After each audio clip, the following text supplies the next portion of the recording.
Имате косопад?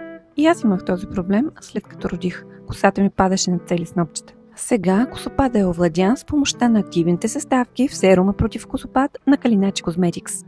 Използвам го ежедневно. Нанася се супер лесно.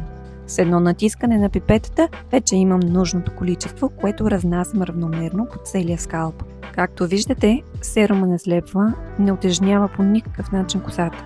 Като следваща стъпка масажирам скалпа за 2-3 минути с масажна четка. Може и с пръсти. Бързото нанасене го прави предпочитана грижа за коса в моето заето ежедневие. Тук ви показвам резултата от 4-седмичното използване на продукта. След разресване остават буквално 2 косама на четката, а косата е значително по-плътна, жизнена и подхранена. Забелязвам и появата на значително количество нова коса. Вече мога спокойно да кажа, че косопада ми в голяма степен е овладян.